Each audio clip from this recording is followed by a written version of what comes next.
Modul 5, hukum tentang perkawinan. Pengertian perkawinan menurut hukum adat. Perkawinan menurut hukum adat adalah ikatan lahir batin antara seorang laki-laki dan seorang perempuan yang diakui oleh adat dengan tujuan membentuk keluarga dan melanjutkan keturunan serta melibatkan keluarga besar dan masyarakat adat. Ciri-cirinya: satu, bukan hanya perikatan pribadi, tapi juga perikatan keluarga melibatkan orang tua, kerabat, bahkan leluhur. 2, peristiwa sosial dan religius, bukan sekedar peristiwa hukum. 3, tujuan utamanya menjaga kelangsungan keturunan, keseimbangan dan keharmonisan masyarakat adat. 4, bentuk dan tata cara ditentukan oleh sistem kekerabatan matrilineal atau parental. Kesimpulan: perkawinan menurut hukum adat adalah lembaga sosial religius yang mengikat dua insan beserta keluarganya dalam suatu persekutuan hidup dengan tujuan utama melanjutkan keturunan dan menjaga harmonis dalam masyarakat adat. Bentuk-bentuk perkawinan adat: 1, patrilineal, Batak, Timor Flores, istri masuk keluarga suami. Ada jujur atau belis, pemberian dari pihak laki-laki, anak ikut garis keturunan ayah. 2, matrilineal, Minangkabau, suami masuk keluarga istri. Semenda, variasi semenda bebas, semenda menetap, anak ikut garis keturunan ibu. 3, parental bilateral, Jawa, Bugis, Bali, suami istri setara, keluarga digabung, anak berhubungan dengan kedua orang tua. Perkawinan campuran antara pasangan beda adat, agama atau golongan, biasanya perlu menyesuaikan adat atau hukum. 5, perkawinan lari, kawin lari tanpa restu keluarga, di beberapa daerah dianggap penyimpangan, tapi ada yang jadi tradisi, misalnya merarik di Lombok. Kesimpulan: bentuk perkawinan adat ditentukan oleh sistem kekerabatan.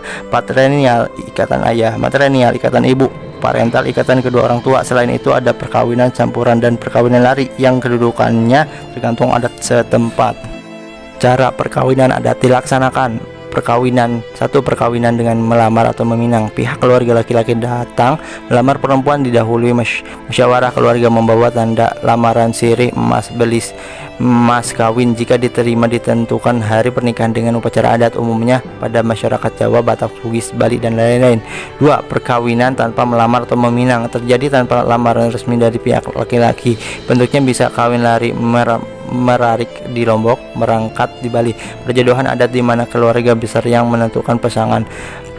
Kawin paksa jarang tapi pernah ada di beberapa daerah, biasanya dianggap menyimpang, tapi di sebagian masyarakat itu diakui sebagai tradisi. Kesimpulan: perkawinan perkawinan adat dapat dilaksanakan dengan cara resmi melalui lamaran atau meminang, atau tanpa lamaran, misalnya kawin lari atau perjodohan atau paksa. Pilihan cara ini sangat ditentukan oleh adat istiadat setempat.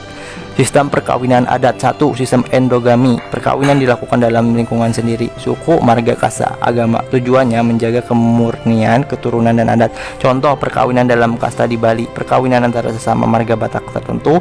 2, sistem eksogami, perkawinan harus dilakukan di luar kelompok sendiri, marga, klan, bertujuan memperluas hubungan kekerabatan. Contoh orang Batak dilarang menikah dengan sesama marga.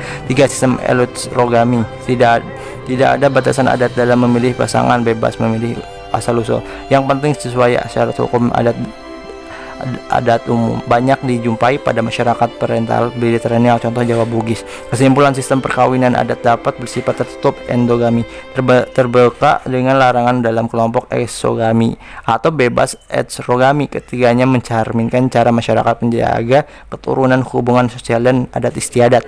Larangan perkawinan: 1, menurut hukum adat, larangan perkawinan biasanya terkait hubungan darah dan keselarasan adat, antara lain saudara dekat, orang tua anak, kakak adik, paman keponakan, satu marga atau klan, suku. Pada masyarakat eksogami, misalnya Batak, perbedaan status sosial atau kasta, misalnya Bali, Jawa tradisional.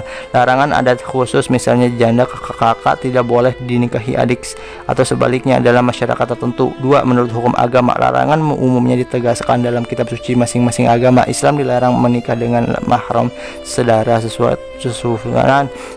sesusulan atau mertua menantu. Kristen, Katolik, larangan karena hubungan darah, semenda atau ikatan rohani, baptis, sakramen. Hindu, larangan saudara sesama Gothara atau beda kasta tertentu, Buddha, Konghucu, larangan saudara dan hubungan dekat. Kesimpulan: larangan perkawinan baik menurut adat maupun agama pada dasarnya bertujuan menjaga kesucian, keharmonisan dan ketertiban masyarakat dengan titik utama mencegah perkawinan saudara atau hubungan yang dianggap tabu oleh adat atau agama. Putusan perkawinan dalam hukum adat: 1. Patrilineal, Batak Timur Polres, anak ikut garis ayah, istri, keluarga dari keluarga suami bila cerai. Harta lebih condong ke pihak suami. 2. Matrilineal, Minangkabau, anak ikut garis ibu, suami, keluarga dari rumah gadang bila cerai. Harta pusaka tetap di pihak ibu. 3. Parental atau bilateral, Jawa, Bugis, Bali, anak terkait dengan kedua orang tua, harta bersama dibagi adil, kedudukan suami istri setara. Kesimpulan: dampak putusan perkawinan, cerai atau batal, perbedaan menurut sistem kekerabatan. Patrilineal, dominasi ayah; matrilineal, dominasi ibu; parental, kedudukan seimbang. Arti dan fungsi harta perkawinan. Arti harta perkawinan: harta perkawinan adalah segala harta benda yang dimiliki suami istri selama perkawinan, baik yang dibawa sebelum menikah maupun diperoleh setelah menikah. Fungsi harta perkawinan: 1. Menjamin kelangsungan rumah tangga, dipakai untuk kebutuhan hidup sehari-hari. 2. Menjadi dasar pembagian hak dan kewajiban, suami istri sama-sama memiliki tanggung jawab atas harta. 3. Sebagai jaminan sosial dan ekonomi, melindungi istri, anak, dan keturunan bila terjadi perceraian atau kematian. 4. Mempererat hubungan keluarga dalam adat, harta sering dikaitkan dengan status sosial dan ikatan kekerabatan. Kesimpulan: harta perkawinan bukan sekedar kekayaan, melainkan alat untuk menjamin kesejahteraan, menegaskan hak kewajiban suami istri, serta menjaga keberlangsungan keluarga dan keturunan. Macam-macam harta. 1. Harta warisan, harta yang dibawa suami atau istri sebelum menikah karena warisan, tetapi menjadi hak pribadi, tidak masuk harta bersama. 2. Harta yang diperoleh atas usaha sendiri untuk diri sendiri, harta hasil usaha pribadi selama perkawinan tanpa campur tangan pasangan, misalnya hadiah, hibah khusus untuk suami atau istri, tetapi menjadi milik pribadi. 3. Harta bersama gonogini, harta yang diperoleh suami istri selama perkawinan karena usaha bersama maupun usaha sendiri, dianggap memiliki milik bersama, sehingga jika cerai atau hak waris harus dibagi adil. Kesimpulan: harta perkawinan terbagi atas harta pribadi, waris, hibah hasil usaha pribadi, dan harta bersama diperoleh selama perkawinan. Pembagian ini menegaskan batas antara hak individu dan hak keluarga, sekaligus menjaga keadilan bila terjadi perceraian atau kematian.